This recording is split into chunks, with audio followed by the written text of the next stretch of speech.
I'm picking up my granddaughter from school, and she climbs into the car with this look on her face. Not sad, not angry, just flat, empty, like someone turned off a light inside her. She's 15. I ask her how her day was, and she shrugs.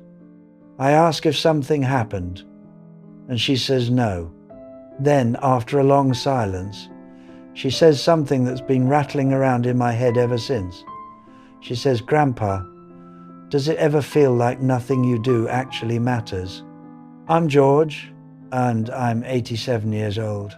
I've lived through wars, recessions, family tragedies, and personal failures I wouldn't wish on anyone. And that question from my granddaughter, it shook me, because I've asked myself that same question more times than I can count. The difference is, I'm at the end of my life, looking back, and she's at the beginning, looking forward. And somewhere between those two perspectives, I think I finally understand something important. We live in a world obsessed with impact. Everyone wants to leave their mark, change the world, be remembered. I see it everywhere. People chase careers they think will make them significant. They post online hoping for validation. They measure their worth by how many people know their name. And I get it. I really do. But here's what I've learned after nearly 9 decades on this planet. The things that actually matter rarely feel like they matter at the time. Let me tell you about my neighbour, Margaret. She lived 3 houses down from us for 42 years. Margaret was a school teacher, never married, no children of her own. She taught 3rd grade at the same elementary school for her entire career. When she retired, there was a small gathering in the school gymnasium. Maybe 30 people showed up. No cameras, no speeches that would be remembered. She got a plaque and a bouquet of flowers. 2 years later, she passed away, quietly in her sleep.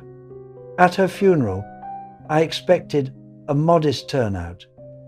Margaret had always been private, unassuming, but that church was packed, standing room only, and one by one, people stood up to speak. A doctor who said Margaret was the first person who made him feel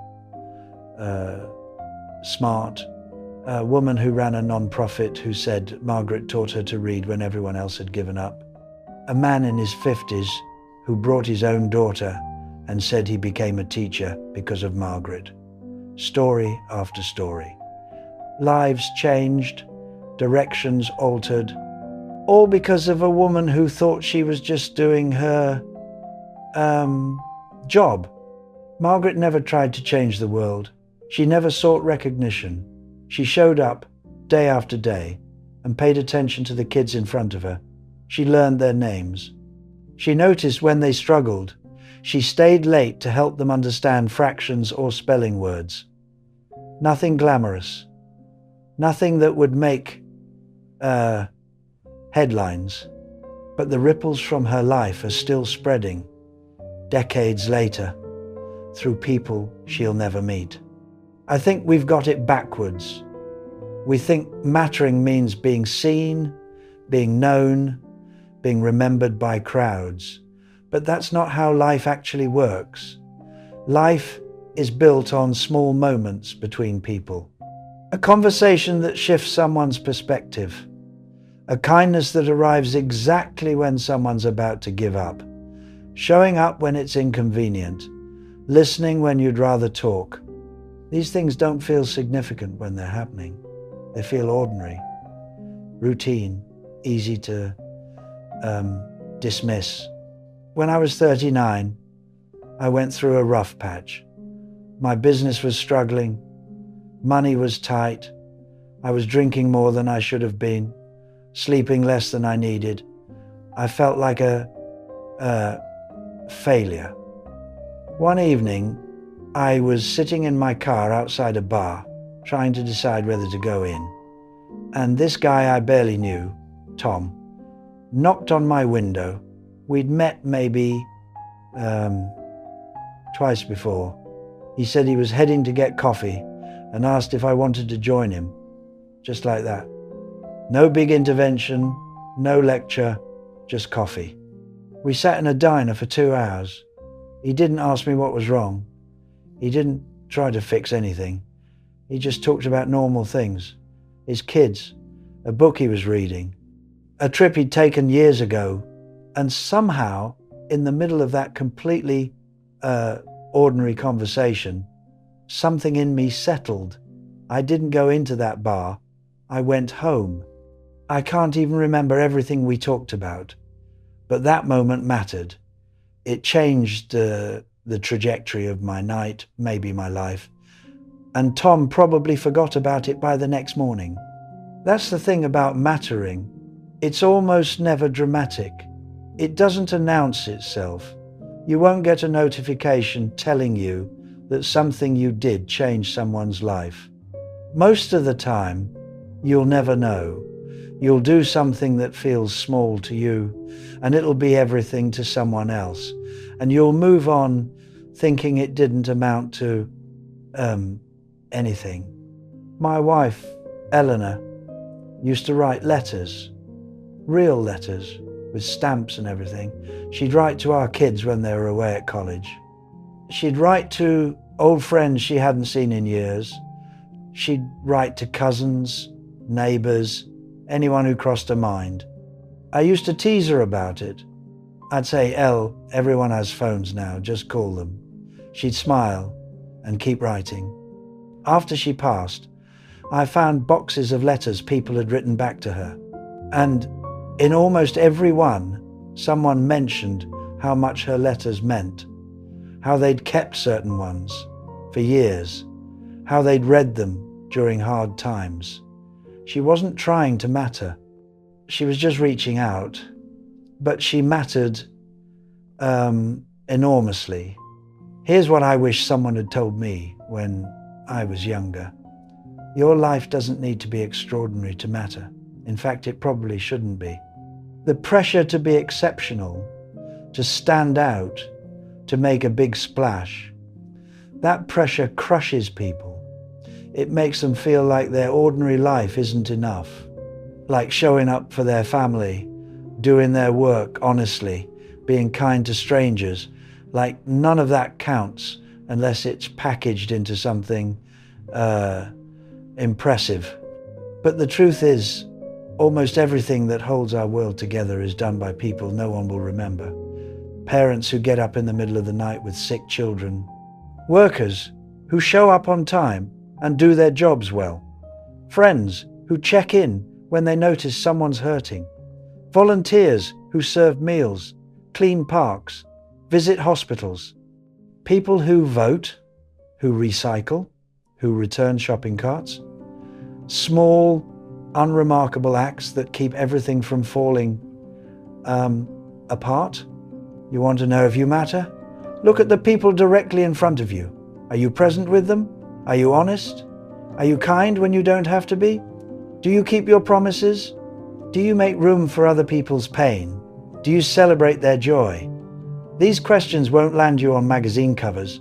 They won't build your platform or expand your influence, but they'll determine whether your life actually meant something.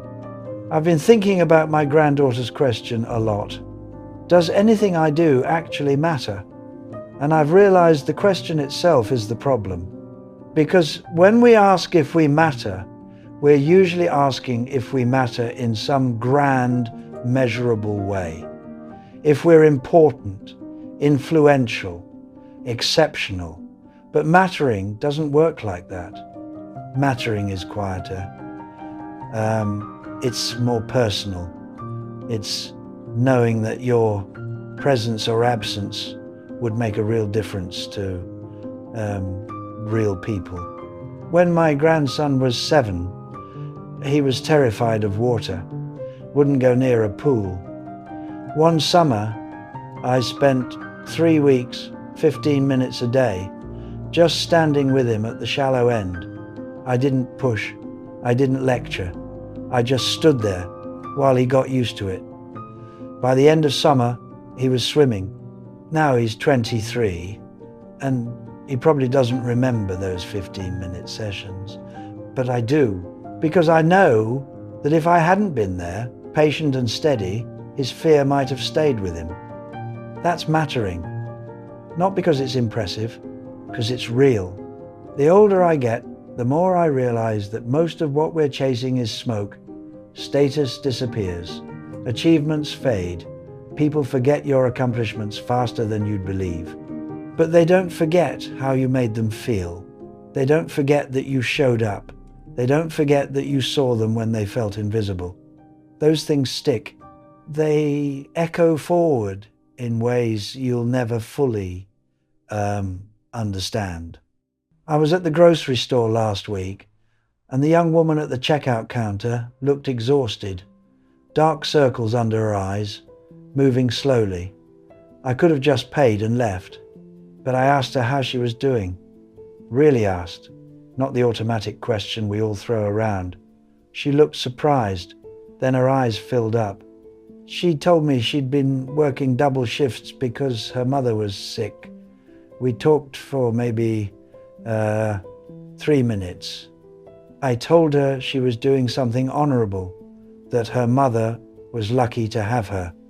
When I left, she thanked me twice.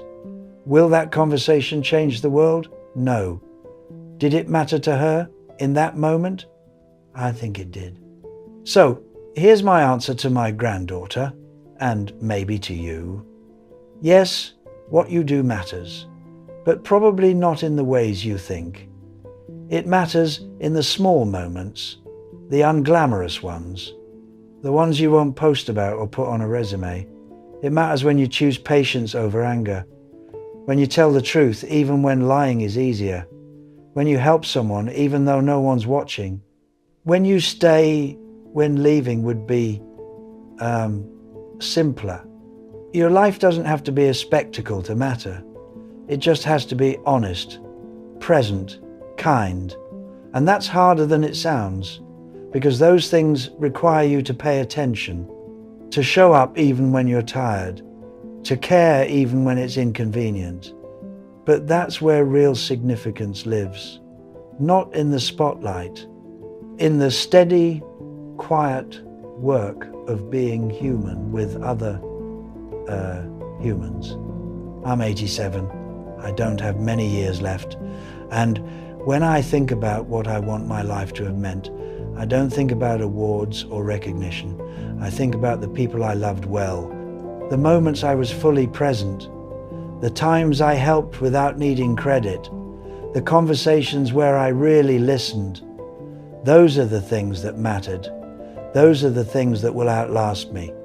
If any of this lands with you, I'd appreciate it if you'd share this video with someone who needs to hear it. Drop a comment and let me know what's one small thing you're going to pay more attention to. And subscribe if you want more of these conversations. I've got a bit more to say before I'm done, and I'd like to say it to people who actually want to listen.